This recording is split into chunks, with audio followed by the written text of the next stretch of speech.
आरोही जाने लगी। तभी देवेश ने उठकर उसका हाथ पकड़ लिया और कहा, जब तुम उत्कर्ष के साथ थी तब मैंने तुम्हारी खुशी के लिए तुम्हें छोड़ दिया था।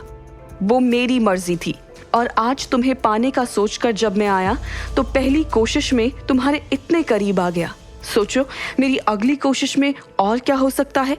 और तुम क्यों भाई को पाने के लिए इतने एक्साइटेड हो? भूल गई क्या भाई और शिवानी का रिश्ता? किसी को भूलना इतना आसान है क्या?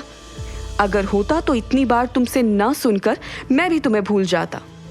विक्रम और शिवानी के रिश्ते की बात जब भी आती थी, आरोही हमेशा इस बात को लेकर कंफ्यूज हो जाती थी कि आखिर विक्रम के दिल में कौन है। शिवानी का नाम आते ही आरोही के दिल में एक अजीब सी बेचैनी भी हो जाती थी। लेकिन आरोही ने देवेश की किसी भी बात का जवाब नहीं दिया और वहां से बाहर चली गई। आरोही के कमरे से बाहर आते ही विक्रम ने आरोही से पूछा, मैंने अपने भाई को बहुत जोर से मार दिया था, क्या वो ठीक है? आप चिंता मत करो, देवेश भी आपकी तरह बहुत स्ट्रांग है, उसे इस तरह की छोटी मोटी चोट से ज्यादा फर्क नहीं पड़ेगा। आरोही के मुंह से देवेश की तारीफ सुनकर विक्रम को बहुत अजीब महसूस होने लगा। विक्रम के दिल में फिर से वैसा ही दर्द महसूस होने लगा। उसने आरोही को टोंट मारा, बहुत अच्छे से जानती हो ना तुम देवेश को, आपको जो सोचना है आप सोच लो, मुझे इस बात से कोई फर्क नहीं पड़ता। इतना बोलती हुई आरोही वहां से चली गई। आरोही के जाने के बाद स्वर्णा ने देखा कि विक्रम अपने दिल पर हाथ रखे हुए वहीं खड़ा था। विक्रम को ऐसे खड़ा देखकर स्वर्णा अपने बैग से गर्म पानी की बोतल निकालकर विक्रम को देते हुए बोली, अब तो आपने अपनी इस बीमारी को दुनिया के सबसे अच्छे हॉस्पिटल में भी दिखा दिया। अभी जब आप बिजनेस ट्रिप पर गए थे तो आपने वहीं अपने सारे टेस्ट करवाए, लेकिन आपकी सारी रिपोर्ट नॉर्मल थी। मुझे तो ऐसा लगता है कि ये बेचैनी आपको सिर्फ जलन की वजह से होती है। जब भी आप आरोही मैडम को किसी और के साथ देखते हैं या खुद से दूर जाता हुआ देखते हैं, तभी आपको ऐसा महसूस होता है। अब आप आरोही मैडम के साथ डिवोर्स न लेकर उनसे दोबारा शादी करने के बारे में सोच रहे हैं, तो आपको हर दिन ऐसा महसूस हो सकता है।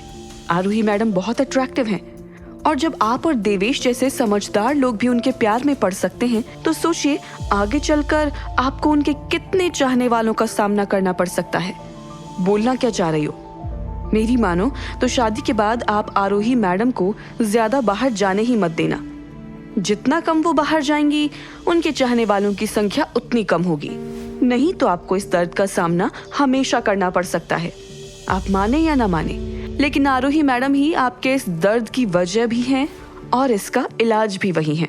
स्वर्णा की बात सुनने के बाद विक्रम वहीं खड़ा आरोही के बारे में सोच रहा था। दूसरी तरफ आरोही के दिमाग में एक साथ कई सारी बातें चल रही थी। कभी उसे विक्रम सही लग रहा था तो कभी उसे देवेश की बातें सही लग रही थी। पता नहीं क्या सही है क्या गलत है।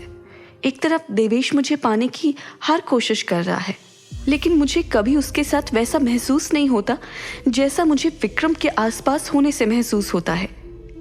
देवेश के दिल में सिर्फ मैं हूं, लेकिन विक्रम के दिल में शायद मेरे लिए कोई जगह नहीं है। फिर भी मेरा दिल उसके लिए धड़क रहा है। इतना सारा कंफ्यूजन मेरी लाइफ में क्यों क्रिएट हो गया है? आरोही जब बाहर आई तो उसके सामने अचानक एक गाड़ी आकर रुक गई। आरोही ने देखा कि गाड़ी से वही बाइक वाला आदमी बाहर आ रहा था जिसने उसे हिना के मर्डर वाले दिन गुंडों से बचाया था और उसे अपने ऑर्गेनाइजेशन को ज्वाइन करने को बोल रहा था। मुझे यहाँ देखकर इतनी हैरान मत हो। मैंने तुमसे कहा तो था कि हम फिर मिलेंगे। मैंने जो तुमसे हमारे ऑर्गेनाइजेशन को ज्वाइन करने के बारे में पूछा था, क्या सोचा है तुमने उस बारे में? लास्ट टाइम जब आपने मुझसे पूछा था, उसके बाद मुझे फिर से इस बारे में सोचने का टाइम ही नहीं मिला। मैं आपके उस ऑफर को भूली नहीं हूँ, लेकिन अभी तक मैंने उस बारे में कुछ सोचा भी नहीं है। तुम अच्छे से सोच लो इस बारे में, क्योंकि एक बार जब तुम इस ऑर्गेनाइजेशन को ज्वाइन कर लोगी तो तुम्हें किसी से भी डरने की जरूरत नहीं होगी। तुम अपने सारे दुश्मनों को खुद ही खत्म कर सकती हो। तुम्हें ना तो फिर विक्रम से डरने की जरूरत होगी और ना ही देवेश से। आप कौन हैं? आपको मेरे बारे में सारी चीजें कैसे पता होती है? क्या आप मेरा पीछा कर रहे हैं? आप मुझ पर नजर रख रहे हैं ना? कौन है आप? उस दिन भी आपने अपना नाम, अपनी पहचान नहीं बताई थी। ऐसा क्यों? मैंने तुमसे पहले भी कहा था कि तुम्हारे अंदर एक्यूपंक्चर इंजेक्शन देने का अनोखा टैलेंट है। अपने इस टैलेंट की कद्र करो और ज्वाइन कर लो हमारे ऑर्गेनाइजेशन को। तुम्हें पता है, मैं विक्रम के आने से भी पहले यहाँ पहुँच चुका था, और वो भी मेरे दिए हुए हिंट्स की वजह से यहाँ पहुँच पाया। अगर वो टाइम पर नहीं आता तो मैं खुद तुम्हें बचाने के लिए अंदर आने वाला था। आखिर आप हैं कौन? मेरे बारे में इतना सब कुछ कैसे जानते हैं? और कुछ नहीं तो कम से कम अपना नाम ही मुझे बता दो।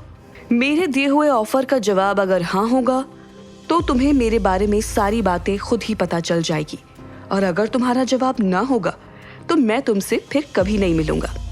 फिर तुम मेरा नाम जानकर क्या करोगी?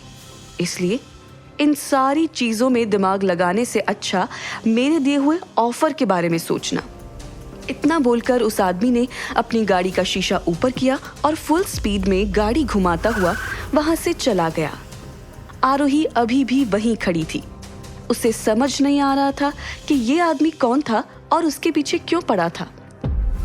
आरोही अपने ख्यालों में थी, तभी आरोही के कंधे पर हाथ रखते हुए स्वर्णा ने कहा, मैडम, आप यहाँ ऐसे क्यों खड़ी हैं? आखिर कौन था वो आदमी और क्यों आरोही का पीछा कर रहा था? उसे आरोही के बारे में इतना कुछ कैसे पता था? और क्या देवेश को उसकी गलती का एहसास हो गया था, या फिर वो फिर से आरोही को पाने की कोशिश करेगा? जानने के लिए सुनिए इस कहानी का अगला एपिसोड सिर्फ पॉकेट FM ऐप पर।